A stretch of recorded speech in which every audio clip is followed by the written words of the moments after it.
My name is Ahmad. I'm 42 years old and on March 15 ስሜ አህመድ እባላለሁ።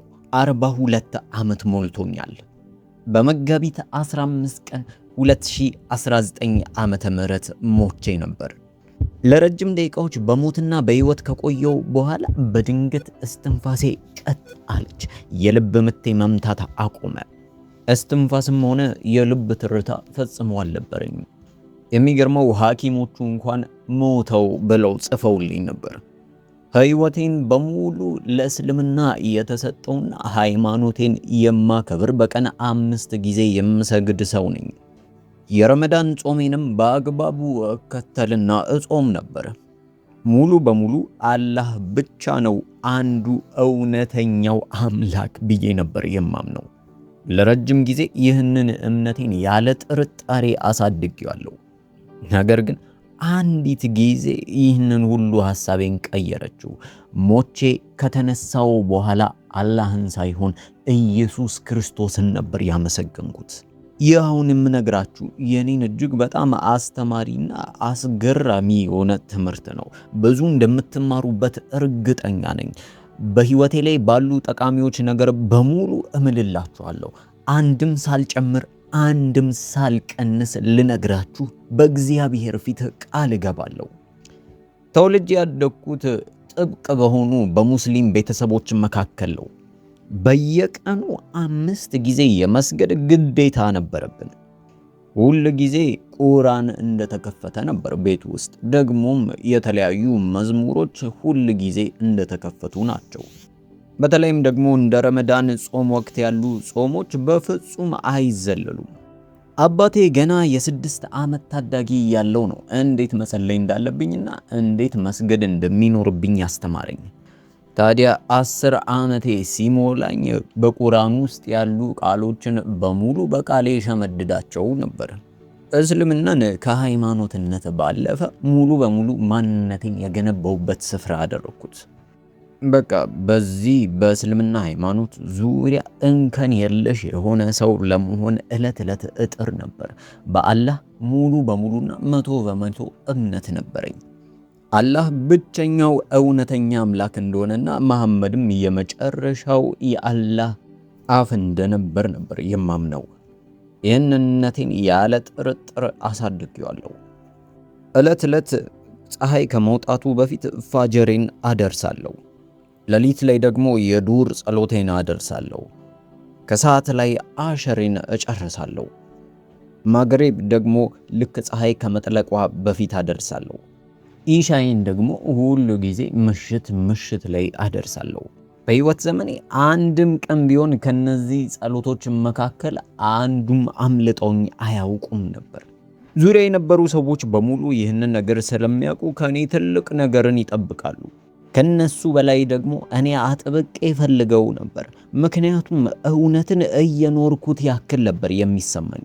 በቃ ወደ እውነት መንገዱን ያወቅኩት መስሎኝ ነበር። ታዲያ ያቺ ጌታ ለኔ ያቀደልኝ ቀን ደረሰች። መጋቢት 15 2019 ዓመተ ምህረት ለፋጀር ጸሎቴ በማለዳ 11 ሰዓት ሲል ተነሳው። እንደተለመደው ተጣጥቤ ለጸሎት ተዘጋጀው። ወደ መካም ዞሬ ጸሎቴን ለማድረስ በመንጣፌ ላይ ተዘጋጀው። እንደተለመደው ጸለይኩና ከቁርአኔ ለ20 ደቂቃ ያክል ቀራው። ይህን ሁሉ ሳደርግ ባለቤቴ ፋጢማ ገና ከመኝታዋ አልተነሳችም ነበር። ምክንያቱም ገና ማለዳ ነው። ፋጢማም በተኛችበት እንዳልቀሰቅሳት ግንባሯን ስሜ ሄድኩኝ። የ8 ዓመት ልጅ አለኝ። እሱንም እንዲሁ ክፍሉ ገብቼ ጎብኘቸው ወጣው። እሱንም ልክ የኔ አባት እንዳስተማረኝ ቁርአን መቅራትና እንዴት መጸለይ እንዳለበት አስተምረዋለሁ። ለስራም 12 ሰዓት ሲል ከቤት ወጣው። በመኪናዬ ውስጥ መሆኜ መንፈሳዊነቴ አይለቀኝም ነበር። ምክንያቱም የምወደውን አረብኛ ስብከት ከፍቼ ነበር የምንቀሳቀሰው። አስታውሳለሁ መንገድ ክፍት ነበር። እንደሌላው ጊዜ አልተጨናነቅም። ውስጤ የሆነ እርጋታ ተሰምቶኛል። ጥሩ ስራ አለኝ። የምወዳት የምትወደኝ ሚስት አለችኝ።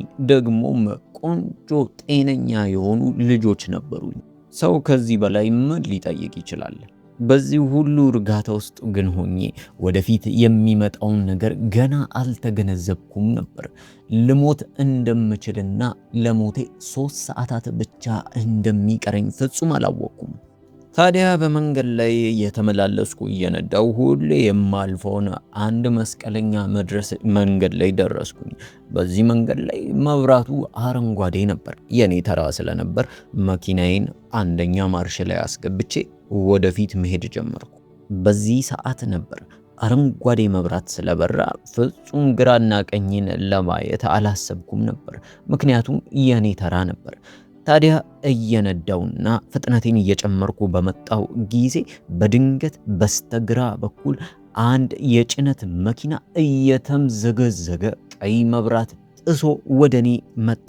በድንገት ወደ ግራዬ ዞር ስል ይህን የጭነት መኪና ተመለከትኩ።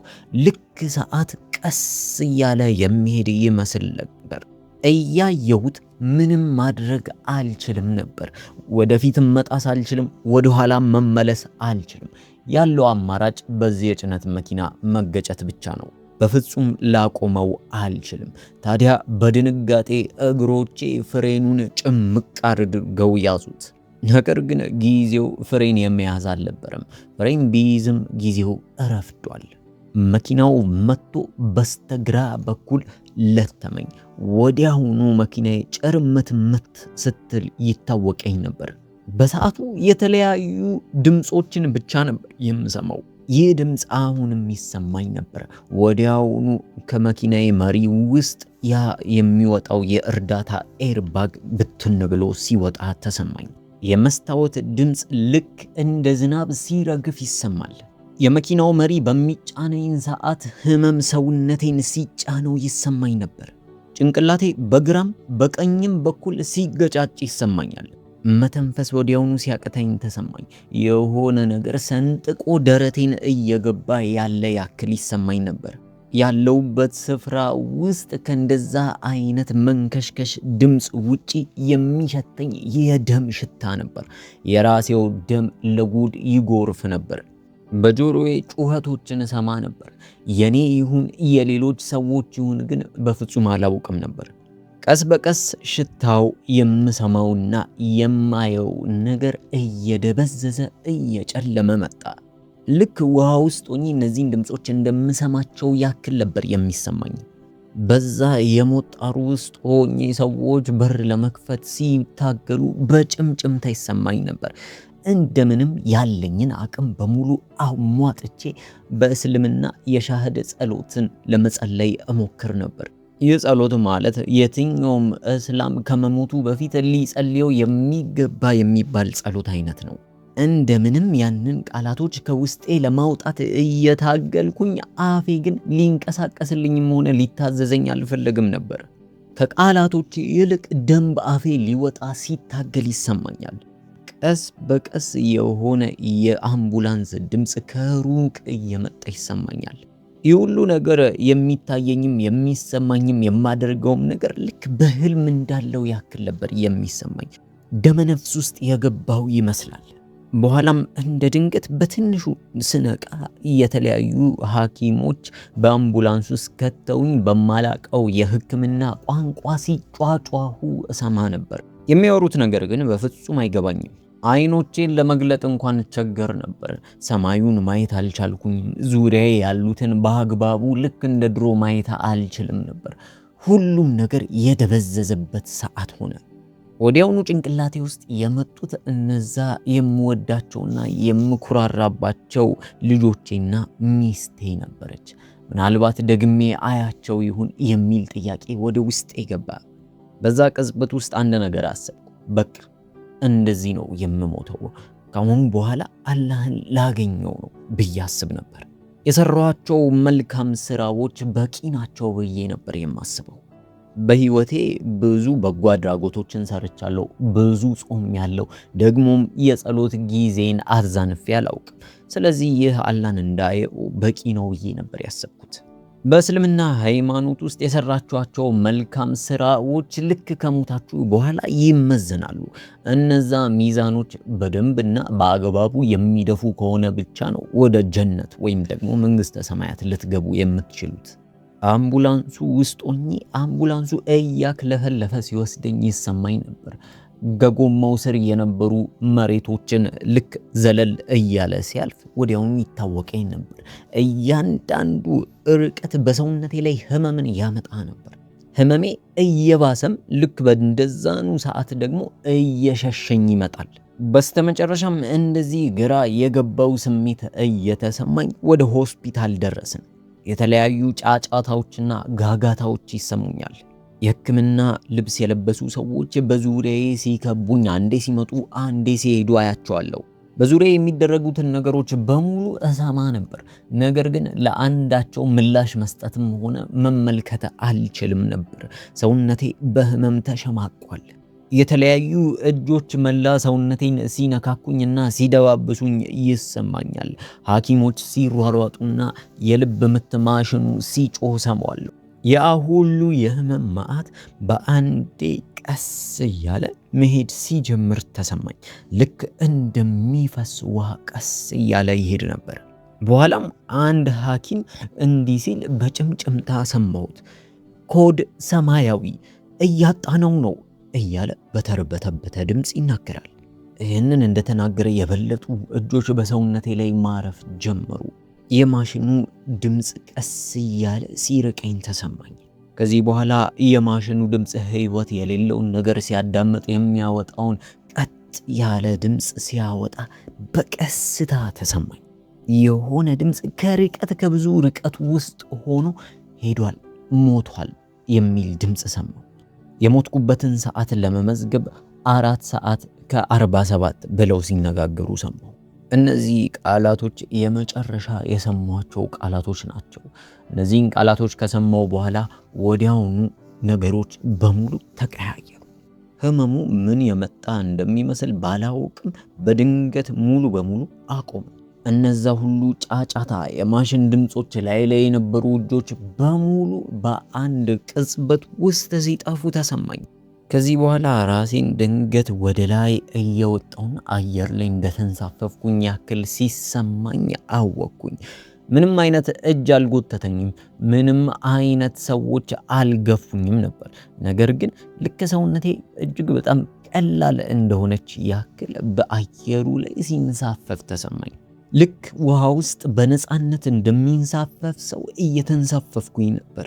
በኋላም ሰውነቴ ወጣና የነበርኩበትን የድንገተኛ ክፍል ተመለከትኩት። ሰውነቴ በደም ተጨማልቆ ተጎሳቅሎ አልጋ ላይ ተኝቶ ተዘርግፎ አየሁት። ነፍስ እንደሌለኝ ከላይ ተመልክቶ ይታወቃል። ሐኪሞቹ አሁንም ህይወቴን ለመመለስ ይመስል የሆነ ነገር ሲያደርጉ አይ ነበር። የሚገርመው ነገር የሞተውንና የተሰባበረውን ሰውነቴን እያየው ያ ሰውነት የኔ አልመሰለኝም ነበር። ይልቁንስ ከየትኛውም ጊዜ በላይ ህያው እንደሆንኩኝ ይሰማኝ ነበር። እያንዳንዱን ነገር በፍጹም የሆነ እይታ እየተመለከትኩ ነው። አንድ ሐኪም ደረቴን ይዞ ነፍሴን ለመመለስ እየታገለ አየሁት። ነርሷም ላቡን እየጠረገችለት እንባዋ እየተንጠባጠፈ ተመለከትኩ። በግድግዳው ላይ ያለው ሰዓት 4 ሰዓት ከ48 ይላል። ከዚህ በኋላ ደህና እንደሆንኩ ልነግራቸው ፈልጌ ነበር። ነገር ግን እንዴት እንደምንሰማማና እንዴት እንደምንተያይ አላወቅኩም። ሐኪሞቹ ስለኔ ነፍስ እኔ እንደሌለው አርገው ሲያወሩ እጅግ በጣም ግራ ተጋባው። ለምን እኔ እንደሌለው አርገው እንደሚያወሩ አልገባኝም ነበር። ነገር ግን እኔ እንጂ እነሱ እኔን አያዩኝም። ነገር ግን እዛ ላይ ተዘርግቶ የሞተው ሰውነት የኔ ሳይሆን ከላይ ላይ አውልቄ እንደጣልኩት ኮት ያክል ነበር የተሰማኝ። መልሼ ወደዛ ህመም ውስጥና ጋጋታ ውስጥ ጫጫታ ውስጥ መግባት አልፈለኩም። ከዚህ በኋላ ነበር በድንገት የሆነ ያልታሰበ ነገር መሆን የጀመረው። ምክንያቱም የሆነ አካል መጣና ያንን ከማይበት ወደ ላይ እየሳበ ከዛ ስፍራ ሊያወጣኝ ሲሞክር ይሰማኛል። በአካል በትግል አይደለም ወደ ላይ የምስበኝ፣ ይልቅንስ ልክ አንድ ማግኔት ሌላም ማግኔት እንደሚስብ ሁሉ ይስበኛል። ቀለል ያለና የተረጋጋ አሳሳብ ነው። ነገር ግን በፍጹም ልቃወመውና ልመልሰው የማልችለው አይነት ኃይል ነው። ራሴን ቀስ በቀስ ከዛ ሆስፒታል ክፍል ውስጥ ስወጣና ስርቀው ተሰማኝ። ቀስ በቀስ ከዛ ሆስፒታል ህንፃ ውስጥ ወጣው። ቀስ በቀስ ከከተማ ውስጥ ወጣው። ቀስ በቀስ ራሴን የማላቀው ስፍራ ውስጥ እየተሳብኩኝ አገኘሁት። ብቻ የማቀው ነገር ቢኖር ከምድር ገጽታ ውጪ እንደወጣው ብቻ ነው። በኋላም ወደ አንድ ጨለማ ገባው። ነገር ግን የሚያስፈራ ጨለማ አልነበረም። ይህ ጨለማ ልክ ምድር ላይ እንደምናቀው የጨለመ ክፍል ወይም ብርሃን የሌለበት ስፍራ ሳይሆን ይልቁንስ ከአንድ ስፍራ ወይም ደግሞ ከአንድ ኃይል ወደ ሌላ ስፍራ እንደመጓዝ ያክል ያለ ጨለማ ነበር። እኔም ወዲያውኑ አላህን ላገኝ ነው ብዬ ውስጤ መጓጓት ጀመረ። ወዲያውኑ መላእክቶችን እመለከታለሁ ብዬ አሰብኩ። በእስልምና አንድ የምናውቀው ትምህርት አለ። ልክ እንደዚህ ከሞታችሁ በኋላ ሁለት መላእክቶች ማለትም ሙንካርና ናኪል የተባሉ መላእክቶች ያ የሞተውን ሰውዬ ለመጠየቅ ይመጣሉ። ይመጡና 3 ወሳኝ ጥያቄ ይጠይቃሉ። አምላክህ ማን ነው? ነብይህ ማን ነው? ደግሞስ የምትከተለው እምነት ምንድን ነው ብለው ይጠይቃሉ። እነዚህን ሁለት መላእክቶች መጥተው እስኪጠይቁኝ ድረስ በጉጉት እየጠበቅኳቸው ነበር። መልሶቼንም አዘጋጅቻለሁ። አላህ አምላኬ ነው፣ እስልምና ሃይማኖቴ ነው፣ ነብዩ መሐመድ ደግሞ ነብዬ ነው ብዬ ለመመለስ በእርግጠኝነት ተዘጋጅቻለሁ። ነገር ግን ምንም ያህል ብጠብቅም ምንም አይነት መላእክቶች ሊገለጡ አልቻሉም ነበር። ይባስ ብሎ ከመረዳት ያለፈ በስፍራ ውስጥ እንዳለው ይገባኝ ጀመር። ምክንያቱም ይህ ስፍራ ምንም አይነት መጨረሻም ሆነ መዳረሻ አልነበረውም። ግራ መጋባት ጀመርኩኝ። ምክንያቱም በእድሜ ዘመኔን በሙሉ ስጠብቀው የነበረው ነገር እየሆነ አልነበረም። ጥያቄ ጠይቁኝ መላእክት አልመጡም። ደግሞ መስራዬ የሚመዘንበት ሚዛንም የለም።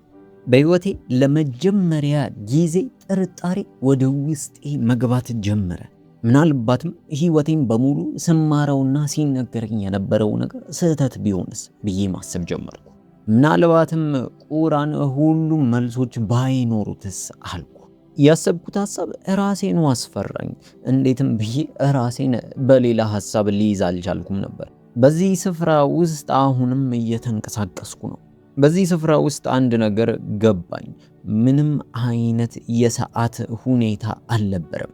ለሰዓታት ይሁን ለደቂቃዎች ይሁን ወይም ደግሞ ምናልባትም ለሴኮንዶች እንደተጓዝኩኝ ፈጽሞ አላውቅም። ነገር ግን የሆነ ለየት ያለ ነገር ከፊት ለፊቴ እየጠበቀኝ እንደነበር ወዲያውኑ ገባኝ። የሆነ መገኘት ማለትም ከዚህ በፊት ተለማምጆም ሆነ የማላቀው መገኘት ከፊት ለፊቴ እየጠበቀኝ እንደሆነ ውስጤ ነገረኝ። አለ አይደለ? አንዳንድ ጊዜ ሰዎች ከሌላ ቦታ ላይ ሆነው ወይም ደግሞ ከናንተ ትንሽ ርቀት ላይ ሆነው እናንተ ባታዩዋቸው ነገር ግን እነሱ እያዩአችሁ እንደሆነ የምታውቁት ስሜት ልክ እንደዛ ነበር የተሰማኝ። እስከዛሬ ድረስ እድሜ ዘመኔን በሙሉ አላህን አገኘዋለሁ በሚል ቁርአኔን ስቀራ እንዲሁም ደግሞ ያለማቋረጥ ስጾምና ስጸልይ ጸሎቴንም በፍጹም ሳላቋረጥ ቆይቼ ነበር። ነገር ግን ሊያጋጥመኝ ያለው ነገርና ከፊቴ የሚጠብቀኝ ነገር ፍጹም ያልጠበቅኩትና በፍጹም ያላሰብኩት ነገር ነበር። እየተጓዝኩ በመጣው ቁጥር የዛ አካል መገኘት የበለጠ እየጨመረና ውስጤን እየወረረኝ መጣ። ከዚህ በኋላ አንድ ምጡቅ የሆነና እጅግ በጣም የሚያንጸባርቅ ብርሃን ወደኔ መጣ። ይህ ብርሃን እንደ ፀሐይ አይነት ብርሃን አልነበረም። ይልቁንስ የጠለቀ ብርሃን ነበረው። የሆነ የራሱ የሆነ ክብደት የነበረው ብርሃን ነው። ቀስ በቀስ እያየሁት ይህ ብርሃን እየቀረበኝ መጣ። እየቀረበኝ ሲመጣ ግን አንድ ነገር አስተዋልኩኝ። ይህ ብርሃን ያደረገው የሆነ አካል ከበስተጀርባው ነበር። ይህ ብርሃን ራሱ አካል ነው። የበለጠ መደንገጥ ጀመርኩ።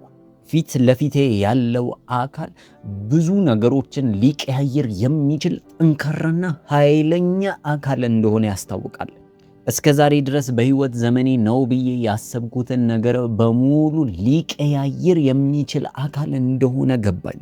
ታላቁና ኃያል የሆነውን ራሱ ኢየሱስ ክርስቶስን ላገኘው ነበር። ብርሃኑ እያደገ እየገዘፈ መጣ። ነገር ግን ልክ እንደ ፀሐይ ለማየት አይከብድም ነበር። በምድር ላይ የሆናችሁ ፀሐይን ብትመለከቷት አይናችሁን ልታቃጥልም ይባስ ካለ ደግሞ ልታጠፋው ጭምር ትችላለች። ምንም እንኳን የብርሃን ከፀሐይ ቢጠነክርም ለማየት ግን አይከብድም ነበር። እንዲሁም ለማየት እጅግ በጣም ይጋብዛል። ከፊት ለፊቴ የነበረው ብርሃን ብቻ ሳይሆን ይልቁንስ ሕያው የሆነ ብርሃን ነበር፣ ያበራል። ከዚህ በኋላ የብርሃን የበለጠ ቀረበኝና ከዛ ብርሃን ውስጥ በድንገት አንድ አካል ወጣ። ወዲያው ይህ አካል ማን እንደነበር መረዳት ቻልኩኝ። ምንም አይነት ጊዜ ሳይፈጅብኝ ይህ አካል ማን እንደሆነ አወቅኩ። ይህ አካል በፍጹም መግቢያ ንግግር ወይም ደግሞ የማንነት መግለጫ አያስፈልገውም ነበር። ራሱ እጅግ በጣም ትልቅ የሆነ ግዙፍ አካል እንደሆነና ማን እንደሆነ ሙሉ በሙሉ ያስታውቃል። እኔም ጊዜ ሳይፈጅብኝ ወዲያውኑ የዚህን አካል ማንነት ማወቅ ቻልኩኝ። ይህ አካል ኢየሱስ ክርስቶስ ነበር። ነገር ግን ይህ ውስጤ ሊቀበለው አልቻለም ነበር። ምክንያቱም ደግሞ ሙስሊም ነኝ። በፍጹም በእስልምና ሃይማኖት ውስጥ ኢየሱስ ክርስቶስ አምላክ ነው ተብሎ አይታመንም። ነገር ግን የማየው ነገር ደግሞ በፍጹም ተቃራኒ ነው። አያችሁ፣ በእስልምና ውስጥ ኢየሱስ ክርስቶስ ከነብይነት ያለፈ ቦታ የለውም። ያው እናከብረዋለን፣ እግዚአብሔር እንደላከውም እናምናለን። ነገር ግን ክርስቲያኖች እንደሚያስቡት ወይም ደግሞ ክርስቲያኖች ቦታ እንደሚሰጡት በፍጹም አንሰጠውም። በቃ ኢሳን ልክ እንደ እግዚአብሔር የላከው እግዚአብሔር ያዘዘውን የሚሰራ ደግሞም ነቢያቶች ውስጥ የሚካተት እንደሆነ ነበር የምናውቀው። ከምንም በላይ ደግሞ ከክርስቲያኖች በተቃራኒው በፍጹም መስቀል ላይ ሞተ ብለን አናስብም። እንደዛ አይነት እምነት የለንም። ለብዙ ዓመታት እንደዚህ አይነት እምነት ውስጥ ስለነበረ ወዲያውኑ አይምሮዬ መቃወም ጀመረ። ወዲያውኑ ወደ ልቤ የመጣው ይህ ነገር ፈተና ነው፣ ዲያብሎስ ሊፈትነኝ ነው ብዬ አሰብኩ። ምናልባትም ሸይጣን በሞት ጊዜ ላይ ሊያሰናክለኝና ሊያሳስተኝ ከዛም ወደ ገሃነም ሊከተኝ ፈልጎ ነው ብዬ አሰብኩ። ወይ ደግሞ በተቃራኒው አላህ እምነቴን ሊፈትን ስለፈለገ ነው ብዬም አሰብኩ። በቃ ወዲያውኑ ይህንን ራእይ ተቃውሜ ሻሃዳይን ማለት አለብኝ ብዬ አሰብኩ። ጭንቅላቴ በአንዱ ሐሳብ ሳልስማማ ወደ ሌላ ሐሳብ እየሄደብኝ ግራ መጋባት ጀመርኩኝ። ምን ማድረግ እንደነበረብኝ እንኳን አላውቅም ነበር። የሚገርመው ግን ከአይምሮ ያለፈ እውቅና ለዚህ አካል መንፈሴ ሰጥቶት ነበር። አይምሮዬ ሐሳቤ ሳይሆን የውስጥ መንፈሴ ለዚህ አካል አክብሮት ነበረው። አለ አይደለ? ህይወታችሁ በሙሉ ለብዙ ዘመናት የምታውቁትን ሰው ነገር ግን ፊት ለፊት አይታችሁት የማታውቁትን ሰው እንደማግኘት ነው። ወይም ደግሞ ለረጅም ዓመታት ቤት ሳይሄዱ ከዛ በኋላ ከረጅም ዓመታት ቆይታ በኋላ ወደ ቤት እንደሚሄዱ ነበር። ኢየሱስ ክርስቶስ በቀረበኝ ቁጥር ክብርና ሞገሱን ልክደው አልቻልኩም ነበር። ያበራል። አይኖቹ እጅግ በጣም ያማምራሉ። ፊቱ ላይ የሚታየው ፍጹም ፍቅርና ያለምንም ፍርድ ያለ መልካም የሆነ ፊት ነው። ሙሉ በሙሉ በፍቅር የተሞላ ነው። የሚገርመው ነገር ያለምንም ቅድመ ሁኔታ ያለምንም ቅድመ ዝግጅት ሙሉ በሙሉ በፍቅር እንደተሞላና ከኔ ምንም እንደማይጠብቅ ተረዳው። ያለ ገደብ እንደሚወደኝ ውስጤ መረዳት ጀመረ። በህይወት ዘመኔ ብዙ ጊዜ የኢሳን ወይም የኢየሱስ ክርስቶስን ፎቶዎችና ስዕሎች ተመልክቼ ያውቃለሁ። ነገር ግን አሁን ያየሁት በፍጹም ይህንን አይመስልም ነበር። እሱ እንደ ስዕሎቹ ልክ እንደ ዕብራዮች ወይም ደግሞ እንደ ተለያዩ ዜጎች አይመስልም። ይልቁንስ ከእያንዳንዱ አገር የተወጣጣ የሚመስል መልክ ነበረው። አይኖቹ ልክ እንደ ጥልቅ ውቅያኖስ ናቸው። እሱ ራሱ ፍቅር ነው። በቃ ይህንን አውርቼውም ገልጬላችሁም ልጨርሰው የማልችለው ሀቅ ነው። ባየኝ ቁጥር ከሆነ ከፍታ ላይ የተፈጠፈጥኩኝ ድጋሚ የተነሳው ያክል ነበር የሚመስለኝ። ከዚህ በኋላ እንዲህ ሲል ቀጥታ ለጆሮዬ ሳይሆን ለመንፈሴ ተናገረው። ቀጥታ ድምፁ መላ ሰውነቴን ወረረኝ። እንዲህ አለኝ፣ ልጄ አህመድ፣ እኔን ያውቀኝ ነበር፣ በስሜ ያውቀኛል። የምድር ፈጣሪ በስሜ ያውቀኝ ነበር። ከዛ ባለፈ ልጄ ብሎ ጠራኝ። የማይገባኝ ልጄ አለኝ። በዚህ ሰዓት ሁሉን ጥዬ መሮጥ ፈልጌ ነበር። ለማመን እጅግ በጣም ይከብደኝ ነበር። እስቲ አስቡት፣ ህይወታችሁ የተመሰረተበት ነገርና እድሜ ዘመናችሁን በሙሉ ስትቀበሉት፣ ስትማሩት፣ ደግሞም ለሌሎች ስታካፍሏቸው የኖራችሁት እውነት ብላችሁ የያዛችሁት በሙሉ ውሸት ቢሆንስ? ለኔ በዛ ሰዓት እንደዛ ነበር የሆነው። ምክንያቱም አምኜ የማላቀውና የካድኩት ነገር በድንገት እውነትን ለብሶ ፊት ለፊቴ ነበር። ማንነቴን ቦግ አድርጎ አውጥቶ አሳየኝ። ሁሉም ነገር ግልጽ ይሆንልኝ ጀመረ። እኔ እንዳስመሰልኩት ወይም ሌሎች እንዲያዩኝ እንደፈለግኩት ሳይሆን እውነተኛ ማንነቴን አጋለጠው። እኔ ማለት ሰዎች እንደሚያስቡኝ ሳልሆን ይልቁንስ በትዕቢት የተሞላው በኩራት የተሞላውና ራሴን እንደ ጻድቅ አድርጌ የምቆጥር ሰው ነበርኩ። እድሜ ዘመኔን በሙሉ ሌሎች ልክ እንደኔ መንፈሳዊ መሆን ስላልቻሉ ብቻ እነሱ ላይ ስፈርድ ነበር። በየቀኑ ጸልይ ስለነበርና በጾሜም ስለማልደራደር ሌሎች ላይ የበላይ የሆንኩኝ ያክል ይሰማኛል። የተደበቁ ኃጢአቶቼን በሙሉ ማየት ቻልኩኝ። ራስ ወዳድነቴ፣ ራሴን ከሌሎች በላይ አድርጌ ማየቴ፣ ሁሉም መጥፎ ኃጢአቶች በሙሉ ድብቅ የሆኑ ኃጢአቶች ፊት ለፊት ገሃድ ወጡና ተጋለጡ። የሚገርመው ግን ይህንን ሁሉ ኃጢአት ተሸክሜ እሱ ግን አልተጠየፈኝም ነበር። ኃጢአተኛ እንደሆንኩኝ ቀድሞ ያውቃል። ነገር ግን አልተጠየፈኝም፣ በእኔ አላፈረም። በስተመጨረሻም አንደበቴ ተከፈተልኝና ምላሽ መስጠት ጀመርኩ። እንዲህ አልኩት፣ እድሜ ዘመኔን በሙሉ አንተን አምላክ ብዬ ጠርቼ አላውቅም ነበር። በሃይማኖቴ በእምነቴ ልክ እንደ ሸይክ ወይም ደግሞ ይቅር እንደማይባል ኃጢአት ነበር የምንቆጠረው። ቁርአን አምላክ እንዳልሆንክ ነው የሚነግረን። ክርስቲያኖች በሙሉና ባንተ የሚያምኑ ሰዎች በሙሉ እንደተሳሳቱ ነበር የማውቀው። ወይም ደግሞ ክርስቲያኖች ሶስት አምላክ እንደሚያመልኩና እንደተሳሳቱ ነበር የምናስበው። ይህንን ስነግረው ኢየሱስ ክርስቶስ በእርጋታ ያዳምጠኝ ነበር። ልክ አባት ግራ የገባውን ልጁን ሲያወራ እንደሚያዳምጥ ነበር። እርጋታ በተሞላው ድምፅ እንዲህ ሲል ጠየቀኝ፣ አህማድ፣ በልብህ ውስጥ አሁን የምታስበው ልብህ የሚሰማው ምንድን ነው አለኝ። በሱ መገኘት ውስጥ ሆኜ ውሸት የሚባል ነገር የለም። ወዲያውኑ ይህ የማየው ነገር ራእይ እንደሆነና በፍጹም የውሸት እንዳልሆነ አወቅኩኝ። ቅዠት ወይም ህልም አልነበረም፣ እውነት ህያው ነገር ነበር። ከዚህ በኋላ በዛ በሚስረቀረቀው ድምፁ እንዲህ ሲል ነገረኝ፣ እኔ መንገድ፣ እውነት፣ ህይወት ነኝ። ከኔ በቀር ወደ አብ የሚመጣ ማንም የለም። ይህንን እንዳለ በህይወት ዘመኔ ሳደርጋቸው የነበሩትን ነገሮች በሙሉ ፊት ለፊቴ መጡ።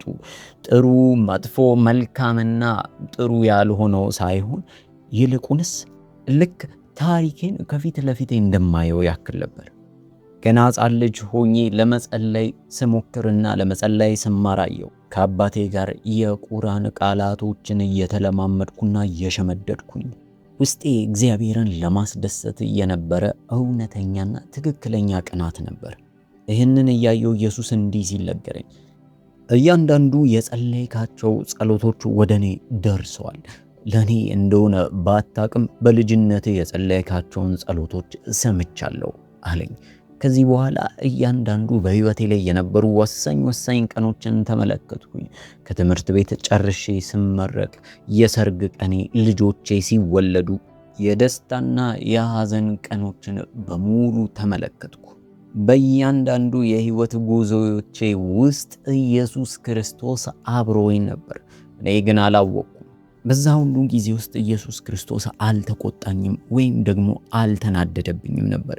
ይልቁንስ በትዕግስት ልክ ልጁን እንደሚወድ አባት ከተሳሳትኩበት መንገድ ታርሜ ወደሱ እስክመጣ ድረስ ይጠብቀኝ ነበር። ተገረምኩና እንዲህ ስል ጠየቅኩት፣ እንዴት እንዲህ ሊሆን ቻለ? ቁርአን ላይ እኮ በመስቀል ላይ እንዳልሞትክና ለአንተም መጸለይ እንደሌለብን ማለትም ወደ አንተ ጸሎት ለማድረስ መሞከር እንደሌለብን ተምረናል አልኩ።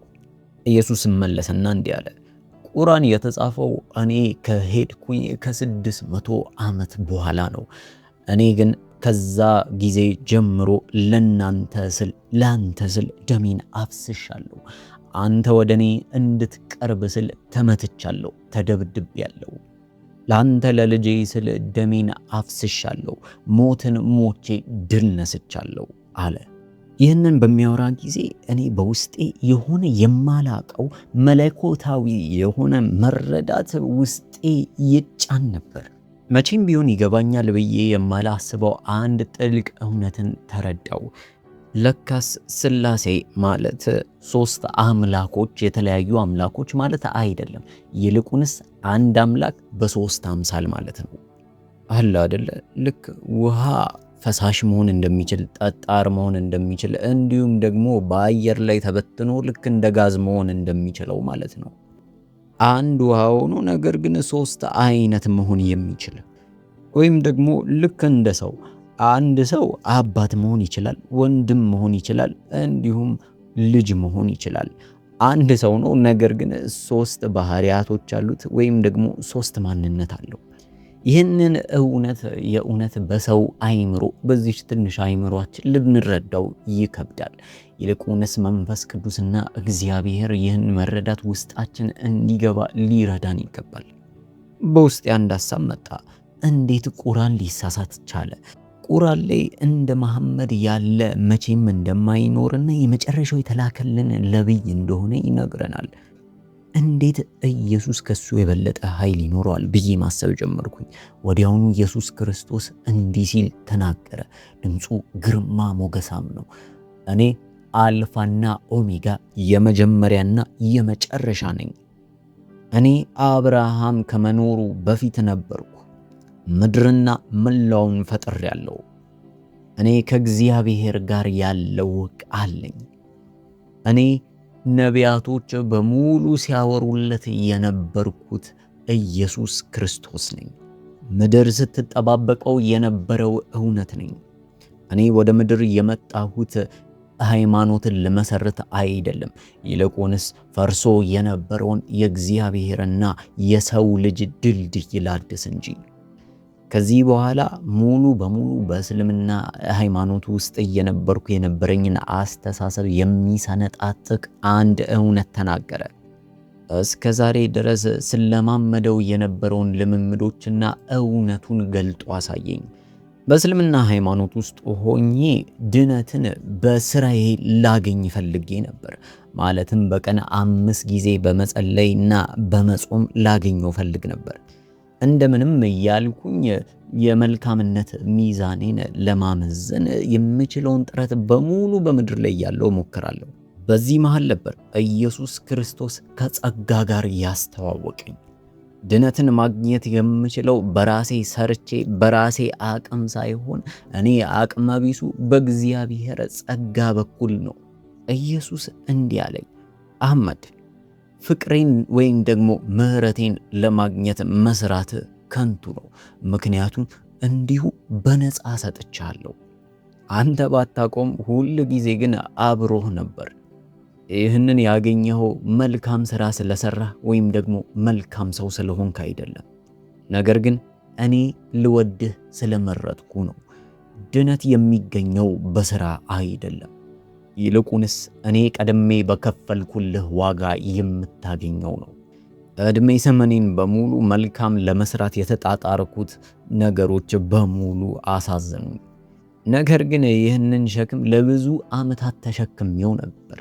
ማለትም በመልካም ሥራ መታወቅና በመልካምነቴ መንግሥተ ሰማያትን ለመውረስ መፈለጌ ትልቅ ሸክም ሆኖብኝ ነበር። ታዲያ ኢየሱስ ክርስቶስ ይህንን ከነገረኝ በኋላ ቀለለኝ። የሆነ ነገር ከላይ ላይ እንደተነሳ ያክል ተሰማኝ። በቃ የማላቀውን ሸክም አራገፍኩኝ።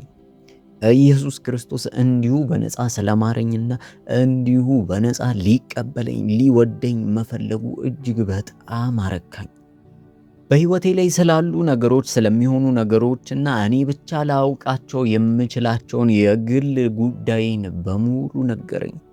እንዲሁም ሰዎች ሳያዩኝ የማደርጋቸውን በግሌ የተለማመድኳቸውን ኃጢአቶች ጭምር አሳየኝ። እያንዳንዱን ነገር ተመለከትኩኝ። ያሳየኝ ሊኮንነኝ ወይም ደግሞ ሊፈርድብኝ አይደለም፣ ይልቁንስ ለነዚህ ኃጢአቶች በሙሉ በደም ዋጋ እንደተከፈለባቸው አሳወቀኝ። እሱ በሚያወራ ሰዓት በሚገርም ሁኔታ የሆነ መረዳት እላይ ላይ አርፏል። በሚገርም ሁኔታ ከአደጋው በፊት 3 ምሽቶች በፊት የጸለይኩትን ጸሎት እንኳን ነገረኝ። እንዲሁም አፌን ከፍቼ ጮክ ብዬ ያልጸለይኳቸውን ጸሎት ጭምር ነገረኝ። ማንም ባይሰማኝም እሱ ግን አብሮኝ ነበር፣ ይሰማኝ ነበር። አንዳንድ በልቤ ያስቀመጥኳቸውንና በእስልምና ሃይማኖት ውስጥ እያለው እኔ ራሴ ጥያቄ ሆኖብኝ የነበሩትን ነገሮች በሙሉ እሱ ግን መለሰልኝ። አያችሁ፣ በእስልምና ውስጥ ሆኜ አንዳንድ ጊዜ በልቤ ውስጥ ፍርሃቶች ያድሩብኛል። ምንም እንኳን በቀን 5 በጸልይም ብጾምም አንዳንድ ጊዜ የማላቀው ብቸኝነትና ውስጤ ባዶነት እንዳለ ያክል ይሰማኝ ነበር። ምንም እንኳን ብጸልይም ምንም እንኳን ቁርአንን ብቀራም ውስጤ አንድ የማላውቀው ባዶነት፣ ብቸኝነት ይወረኝ ነበር። አንዳንድ ጊዜ ምንም እንኳን ሃይማኖት ወይም ደግሞ እምነቴ የሚለኝን ነገሮች እንኳን ባደርግ የሆነ ከአምላክ ጋር ያለ ግንኙነት እንደሚጎድለኝ አይነት ስሜት ይሰማኛል። ያንን ባዶነት ምንም እንኳን ብጥር ላስወግደው አልቻልኩም ነበር። አንዳንድ ጊዜ ደግሞ የብቸኝነት ስሜት ውስጤን ይወረኝ ነበር። ሌላ ጊዜ ላይ ደግሞ እኔ መልካም እንዳልሆንኩና ብዙ እንደሚቀረኝ ያክል ይሰማኝ ነበር። ከእንደዚህ ያሉ ብዙ አይነት ፍርሃቶች ጋር ለ39 ዓመታት ያክል አብሬያቸው ኖሬያለሁ። የሚገርመው ይህንን ሁሉ ጥያቄዎች በውስጤ ይዤ አንድም ጊዜ ምላሽ አላገኘውም ነበር። ነገር ግን በሚያስደንቅና በሚያስገርም ሁኔታ በጥቂት ደቂቃዎች ውስጥ ከኢየሱስ ጋር በነበረኝ ግንኙነት እልም ብሎ ሁሉም ነገር ጭር ብሎ ጠፋ። የማየውንና የሚሰማኝን ነገር ልክድ አልችልም ነበር። እኔም እንዲህ አልኩኝ፣ እስከ ዛሬ ድረስ ሳምነውና ስከተለው የነበረው እምነት በአሸዋ ላይ እንደተሰራ አይነት እምነት ነው ብዬ ነገርኩት። እሱም ቀስ ብሎ በፍቅር በተሞላው መልኩ አንገቱን ነቀነቀልኝ። በዛ ሰዓት አይኖቹ ውስጥ ደግነትና ቸርነት ተሞልቷል። እንዲህም አለኝ፣ አህመድ በእኔ ላይ ህይወትህን ገንባ። እኔ የማልናወጥ የማልነቃነቅ አለት ነኝ። ይህንን በሚናገር ሰዓት ዕድሜ ዘመኔን በሙሉ ሳምንና ነው ብዬ ያሰብኩት ነገሮች በሙሉ ከውስጤ ቀስ በቀስ ሲፈሱና ከውስጤ ሲወገዱ ይሰማኝ ነበር። ለ39 ዓመታት በእስልምና ላይ የገነባሁት ማንነቴ በሙሉ ፈሶ ልክ እንደ ፈሳሽ ውሃ ሲወጣ ተሰማኝ። እንባዎቼ ቢመጡም ማልቀስ አልቻልኩም። የሆነ ነገር በውስጤ ሲናወጥና ቦታ ሲይዝ ሲቀየር ተሰማኝ። ከዚህ በኋላ ወዲያውኑ በአንደበቶቼ ኢየሱስን ማመስገን ጀመርኩ። አንተ አምላኬ ነህ፣ አዳኜ ነህ፣ ነብይ ብቻ ሳይሆን አንተ የህይወቴ መሪ ነህ ብዬ ተናገርኩ። ይህ የተናገርኩት ነገር የአንድ እምነት ለውጥ ሳይሆን ይልቁንስ በህይወቴ ውስጥ ካደረግኳቸው ምርጥ ውሳኔዎች መካከል ዋነኛውና እውነተኛ የህይወት መርህ ለውጥ ነበር። መጽሐፍ ቅዱስ ዳግመኛ መወለድ የሚል ስያሜን ሰጥቶታል። ይህ ለምን እንደተባለ አሁን ገባኝ። ምክንያቱም መንፈሴ ከዚህ በፊት ተሰምቶት የማያውቀው ስሜትና የአዲስነት ስሜት ተሰምቶት ነበር። በህይወቴ አስቤ በማላቀው መልኩ በአንዲት ቅጽበት በአንዴ ከእስልምና ወደ ክርስትና መጣው።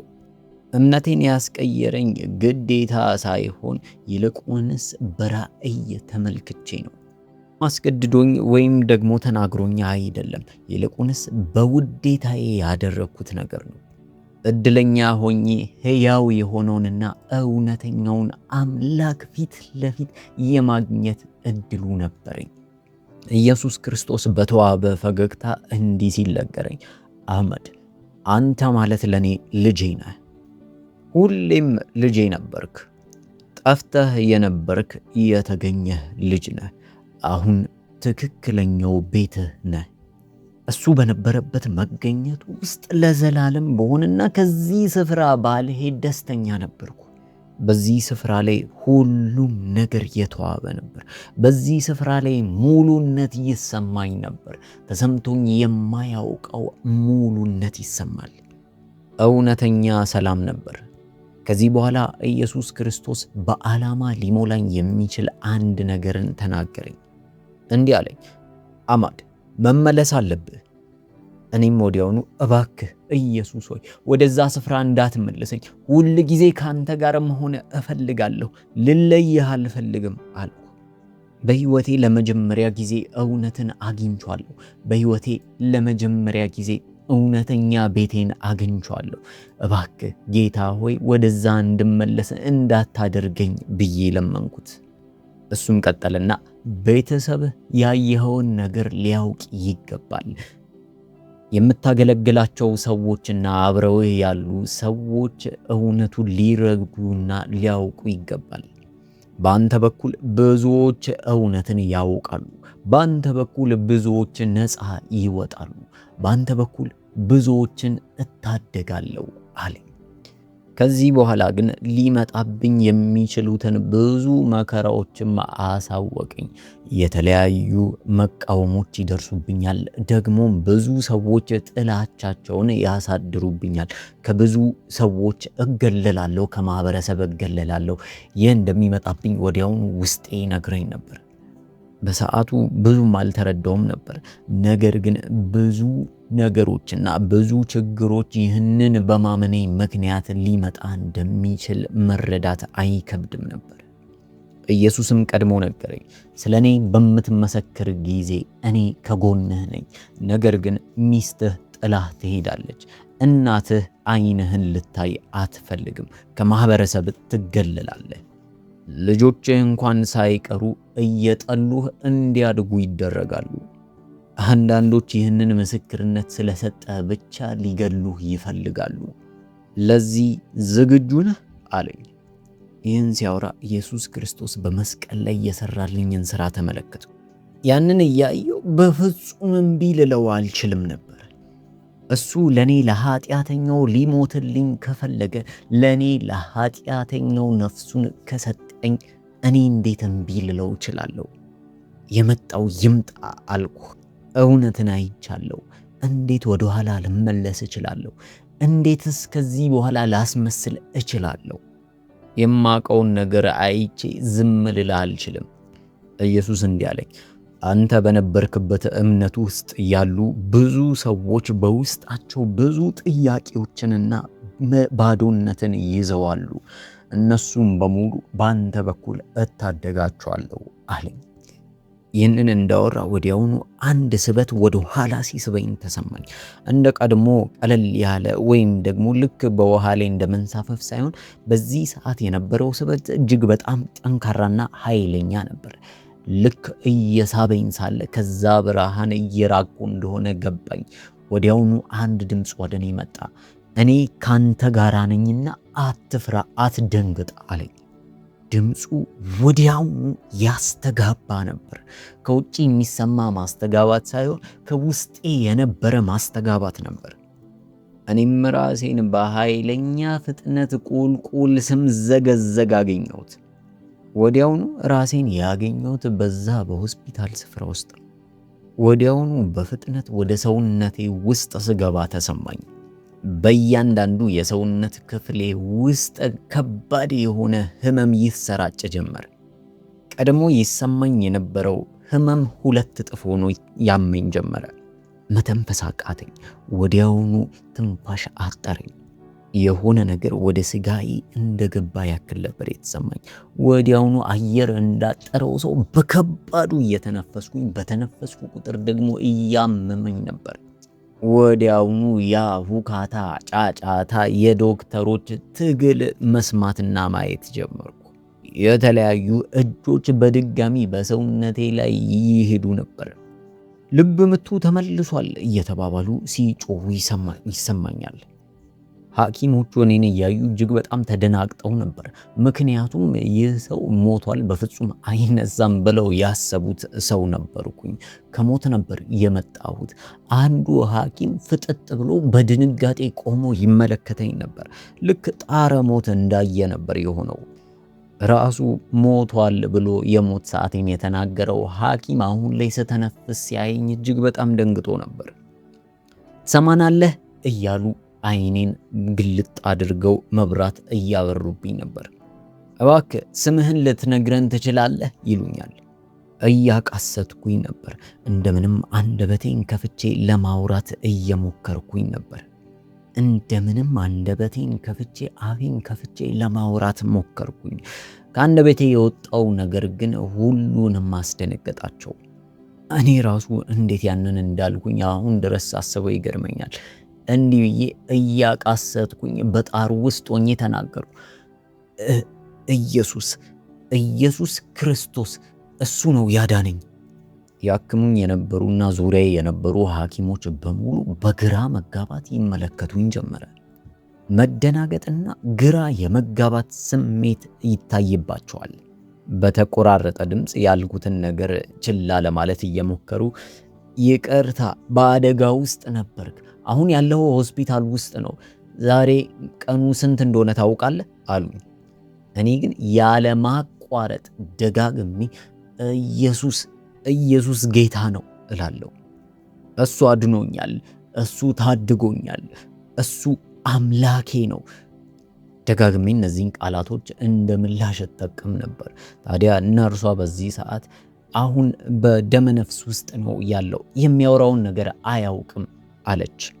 ምክንያቱም በሕክምናው አንድ ሰው ለዛ ያክል ደቂቃዎች ያለ ኦክሲጅን ቆይቶ ሲነቃ ሊቀባዥር ይችላል ተብሎ ይታመናል። ወዲያውኑ አይምሮዬ ላይ ግጭት ወይም ደግሞ ምት ካለ ለመፈለግ ምርመራ ጀመሩ። ቼክ ያደረጉት ነገሮች በሙሉ ግን ጤነኛ እንደሆንኩ ነበር የሚያሳየን። እንዲሁም ከሌሎች የተሻለ ጤነኛነት ላይ እንዳለው ያሳያል። ሐኪሞቹ ግራ በመጋባትና ባለማመን ስሜት ደጋግመው ይፈትኑኝና ቼክ ያደርጉኝ ነበር። ምክንያቱም በእንደዛ አይነት ግጭት ውስጥ ያለፈ ሰው በፍጹም በኔ ልክ ጤነኛ ሊሆን እንደማይችል ያውቁት ነበር። ታዲያ ግን እነሱም ደጋግመው ቢያክሙኝ ደጋግሞ ውጤቱ አንድ አይነት ነበር። ፍጹምና ሙሉ ጤነኛ ነበርኩ። በተለይም ደግሞ ለ20 ደቂቃዎች ያክል ያለ ኦክሲጅን ቆይቼ አሁን ላይ ስነቃ ኃይለኛ የሆነ የጭንቅላት ህመም ወይም ደግሞ ጭንቅላቴ ውስጥ አደገኛ የሆነ ነገር ሊፈጠር እንደሚገባ ጠብቀው ነበር። ሐኪሞቹ የሚያዩት ነገር ከተማሩትና ከሳይንሱ የተጣረሰ ስለሆነ ሊያምኑ አልቻሉም ነበር። እኔ ግን ምን እንደሆነ አውቅ ነበር። ኢየሱስ ክርስቶስ ደርሶልኝ ነበር። ኢየሱስ ፈውሶኝ ለስጋይም ለመንፈሴም መግቦኝና አበርትቶኝ ነበር የላከኝ። ምክንያቱም ደግሞ ምስክርነቴን በግልጽ በሆነና አግባብ ባለው መልኩ መመስከር ነበረብኝ። ይህንን ያደረገበት ምክንያት ብዬ ማስበው ማንም ሰው ይህንን ያየኸው አይምሮ ስለተመታ ነው ወይም ደግሞ እየቃዠ ስለነበረ ነው ብሎ እንዳያስቡ ስለፈለገ ይመስለኛል። በድጋሚ ወደ አይሲዩ መለሱኝ። ከአይምሮዬ በስተቀር አብዛኛው የሰውነት ክፍሎቼ ተሰባብረዋል፣ ደምተዋል። አይምሮዬ ግን አንዳች ሳይነካ በፍጹም ጤና ላይ ነበር። ምንም እንኳን ከአንገቴ በታች እጅግ በጣም በጎዳም በህይወት ነበርኩኝ። ከምንም በላይ ደግሞ የተቀየረ ሰው ሆኜ ነበር። አሁን ላይ የነበረው አህመድ በፍጹም ከ4 ሰዓታት በፊት በመኪና ውስጥ እየነዳ የነበረው አህመድ ጋር ፍጹም የሆነ ትልቅ ልዩነት አለ። መላ ሰውነቴ በፋሻ ተጠቅልሎ ነበር። ፊቴ እንኳን ገጽታዬ የተቀየረ ይመስል በፋሻ ተጠቅልሏል። አሁን ላይ አስተሳሰቤም ሆነ አመለካከቴ ተቀይሮ ነበር። እስከ ዛሬ ድረስ ያጣሁትን ብርሃን እንዳገኘሁት ያክል ይሰማኛል። በሆስፒታል ውስጥ በነበርኩበት እያንዳንዷ ደቂቃ ስለ ኢየሱስ ሳላስብ ቀርቼ አላውቅም። አይኖቼን ጨፍኜ ኢየሱስን ነው ማስበው። አይኖቼን ገልጬ ኢየሱስን ነው ማስበው። ሰው እያወራኝ ኢየሱስን ነው ማስበው። ሐሳቤ በሙሉ ስለ ኢየሱስ ብቻ ሆነ። ያየሁት ነገር በፍጹም ከአይምሮዬ ሊወጣ አልቻለም። በሆስፒታል ውስጥ ከማያቸው ሰዎችና ከማየው ነገር በሙሉ ሕያው ሆኖ ይታየኝና አስታውሰው ነበር። ከዚህ በኋላ ነርሷ ወደ እኔ ቀረበችና እንዲህ አለች በለሰለሰ ድምፅ፣ አንተ እጅግ በጣም እድለኛ ሰው ነህ። እንደዚህ አይነት እድሎች ብዙ ጊዜ የሚታዩ አይደሉም። እጅግ በጣም እድለኛ ነህ አለችኝ ድምጿን አለስልሳ። እኔም ቀጠልኩና እድል አልነበረም ኢየሱስ ነው አልኳት። እሷም ምቾት እንደተነሳ ሰው ፊቷን ጣል አረገችና ወዲያውኑ ርዕሱን ቀይራ እንዲህ አለች፣ ለቤተሰቦቼ የሆነውን ነገር ነግረናቸው ወደዚህ እያመሩ ነው አለች። ልቤ በኃይለኛው መምታት ጀመረ። ደነገጥኩ። ምክንያቱም እየመጣች ያለችው ሚስቴ በመትረፌ ምክንያት አላህን እያመሰገንኩ እንደሆነ እየጠበቀች ነው። እስላም ሆኜ ጠንካራ ሙስሊም እንደሆንላት አድርጋ ያሳደገችኝ እናቴ እየመጣች ነው። ሁሉም አንድ ነገር ከኔ ይጠብቃሉ። አላህ አተረፈኝ፣ አላህ አዳነኝ ብዬ ምስጋናን ለአላህ እንዳቀርብ ይጠብቃሉ። ምክንያቱም እድሜ ዘመኔን በሙሉ የሰጠሁት ለአላህና ለእስልምና ነበር። ነገር ግን ያላወቁት የተቀየረ ሙሉ በሙሉ አስተሳሰቡ የተቀየረ አህመድን ነበር የሚያገኙት። ወዲያውኑ መጸለይ ጀመርኩ። ነገር ግን እንደ ድሮን ምንጣፍ አንጥፌ ወይም ደግሞ ፊቴን ወደ መካ ዙሪያ አልነበረም። ይልቁንስ በልቤ ልክ ኢየሱስ ከጎኔ እንዳለ አድርጌ መጸለይ ጀመርኩ። ጌታ ሆይ እባክህ የማወራበትንና የምናገርበትን አንደበት አበርታልኝ አልኩት። እግዚአብሔር ሆይ እውነቱን የምነግርበት ቋንቋና እውነቱን የምነግርበት ቃላት አንተ ራስህ ስጠኝ። እግዚአብሔር ሆይ ቢሰብራቸውም ቢጎዳቸውም አንተ እንዳለ አሳያቸው። ልባቸው ቢሰበርም እግዚአብሔር ሆይ አንተ አጽናናቸው ብዬ ጸለይኩ። የሚገርመው ልክ ጸሎቴን እንደጨረስኩኝ በሬ ተከፈተ። የሆስፒታሉ በር ተከፈተ። ወዲያውኑ ፋጢማ ሚስቴ እያለቀሰች እየሮጠች ወደ እኔ መጣች። ከኋላዋ እናቴና ወንድሜ ተከትለዋት እየገቡ ነበር። ፊታቸው ላይ ከባድ የሆነ ድንጋጤ ይታይ ነበር፣ ምክንያቱም ያጡኝ መስሏቸው ነበር። ነገር ግን እግዚአብሔር አትርፎኛል። እናቴም እያለቀሰች ገባችና አህመድ ምስጋና ለአላህ ይሁን፣ እንኳን አላህ አተረፈች እያለች እያለቀሰች በተቆራረጠ ድምጿ ትናገራለች። አላህ ነፍስህን ለእኛ ሲል አትርፎልሃል አለችኝ። ባለቤቴም እጆቼን ይዛ መስጊድ ውስጥ ሆነን ለረጅም ሰዓታት ለአንተ ነፍስ ስንጸልይልህ ነበር አለችኝ። የሚያቀሰው በሙሉ በመስጊድ ውስጥ ሆኖ በአንድነት ስንጸልይልህ ነበር። ወንድሜም ባልጋዬ ግርጌ ቆመና ወንድሜ አስደነገጥከን፣ ያጣነህ መስሎን ነበር። አላህ ግን ምህረቱ ብዙ ነው። ሁሉም ሲያወሩ ምንም ሳልናገር ፊታቸውን እያየው ነበር። እነዚህ ሰዎች አጥብቀው የሚወዱኝና ለኔ የሚራሩልኝ ሰዎች ናቸው። ነገር ግን ሙሉ እይታቸውንና የማይጠብቁትን ነገር ልነግራቸው መሆኑን ሳስብ እኔ ራሱ ትንሽ ፍርሃት ቢጤ ውስጤን ያዘኝ። ነገር ግን በፍጹም ወደኋላ ለማለትም ሆነ ወደኋላ የማለት ስሜት ውስጥ ያልነበረም።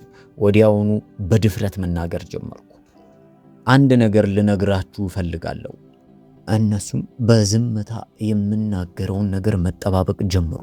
ምናልባትም አላህን ሊያመሰግን ነው በሚል ፊታቸውን ፈገግ ብለው ይጠብቁኝ ነበር። እኔ ግን ውስጥ የሚሰማኝን እና እውነታውን ምንም ሳልሸሽግ ሳልደብቅ መናገር ጀመርኩ።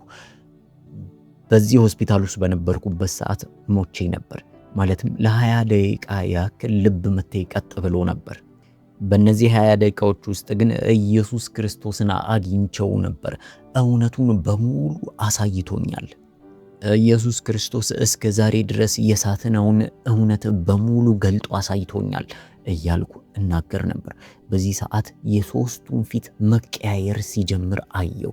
ድንጋጤ፣ ግራ መጋባትና ንዴት የተቀላቀለ ፊት ይታይባቸዋል። የእናቴ ፊት ሲገረጣ አየሁት። እንዲህም አለች፣ አህመድ ምንድን ነው የምታወራው? ምንድን ነው የምትናገረው?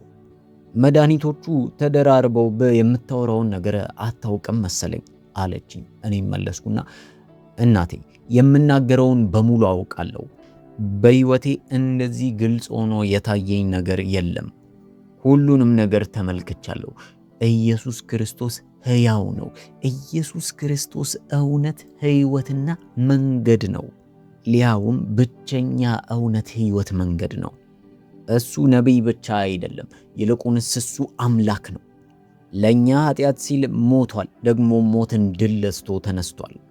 እስከ ዛሬ ድረስ ስንማር የነበረው ነገሮች በሙሉ ስህተት ነበሩ ብዬ በደፈናው ደመደምኩ። ወንድሜ ፊት ላይ መጀመሪያ ሳይኝ የነበረው የእረፍትና የእፎይታ ስሜት ወዲያውኑ ተቀይሮ በንዴት ተሞላ። አህመድ ምን ሆነሃል? የምታወራውን ነገር አቁም። እያደረክ ያለውን ነገር ድጋሚ አስብበት።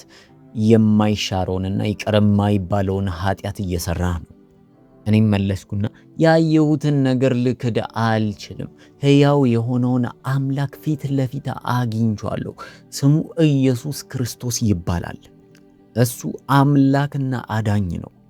ወዲያውኑ ባለቤቴ እጇ ልክ ምጣድ ላይ እንደነካ ይመስል እጇን ጎትታ ከኔ አስለቀቀች። አህመድ ምን ነካ? አንተ ባሌ አይደለም፣ ባሌ ሙስሊም ነው። ይህ አንተ አይደለም የምታወራው። እኔም መለስኩና ፋጢማ እኔው ራሴው ነኝ አልኳት። እንዲሁም እንደ ዛሬ ራሴን ሆኜ አላውቅም። እንደ ዛሬ ሙሉነት ተሰምቶኝ አያውቅም።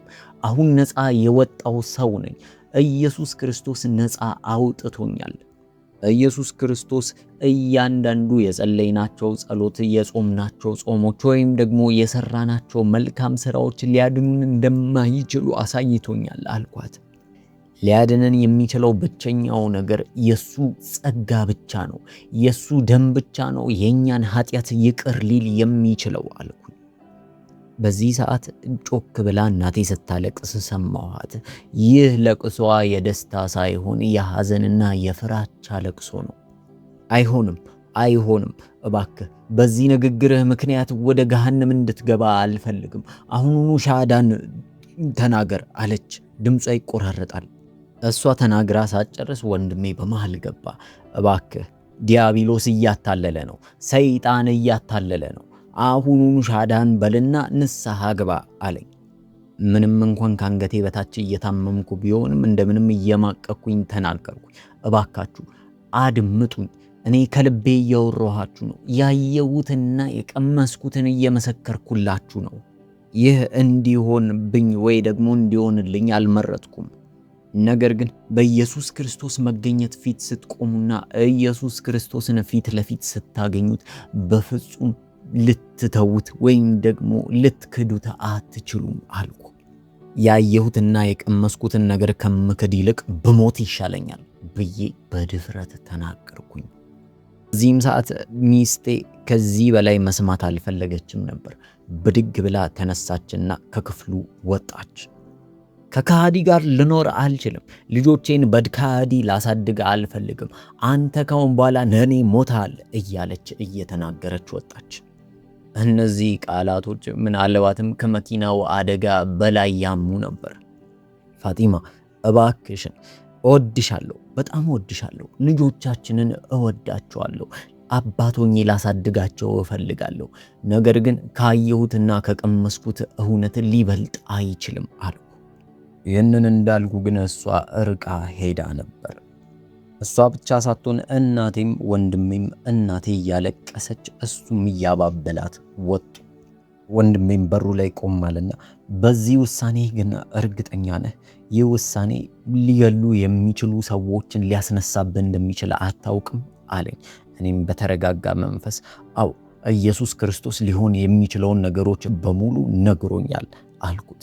እሱም ቀጠልና ካሁን በኋላ ወንድም አለኝ ብለህ እኔ ጋር እንዳትመጣ፣ እንዳትቀርበኝ፣ ቤተሰቤንም እራቅ ብሎ በድፍረት ተናገረኝ። ክፍሉ በአንድ ጊዜ በጭርታ ተሞላ። እምባይን መቆጣጠር ስላልቻልኩኝ እሪ ብዬ አለቀስኩ። በማለቅስ ሰዓት ውስጤን ያመኝ ነበር። በእንደዚህ አይነት ህመም ውስጥ እንኳን ኢየሱስ ክርስቶስ አሁንም እንዳልተለየኝ ገብቶኛል። ከዚህ በኋላ ህይወቴ አልቀለልም ነበር። የማውቃቸው ሰዎች በሙሉ ይዝቱብኛል። የሚወዱኝ የነበሩ ሰዎች፣ ተማሪዎቼ በሙሉ ሊገሉኝ እንደሚፈልጉ ደጋግመው መልእክትን ያስቀምጡልኛል፣ ይጽፉልኛል። ኢየሱስን መከተል ቀላል አይደለም፣ ዋጋ ያስከፍለናል። ነገር ግን ይህንን ጥሪ ላደርግላችሁ እወዳለሁ። እባካችሁ ወደ እውነተኛው መንገድ ህይወት ተመለሱ። በእርግጠኝነት ይህንን የምታዳምጡ ሰዎች ኢየሱስ ክርስቶስን እንደ ግል አዳኛችሁ አድርጋችሁ ካልተቀበላችሁ ውስጣችሁ ባዶነት ወይም ደግሞ ጥያቄ ሊሞላ ይችላል። ያንን ባዶነት ወይም ጥያቄ ሊሞላ የሚችለው ሊመልስላችሁ የሚችለው አብሯችሁ ሊሆን የሚችለው ጌታ ኢየሱስ ክርስቶስ ብቻ ነው። ወደ እውነተኛው አዳኝና ወደ እውነተኛው ጌታ እንድትመለሱ ጥሪን አቀርባለሁ። ስላዳመጣችሁኝ አመሰግናለሁ። ተባረኩ።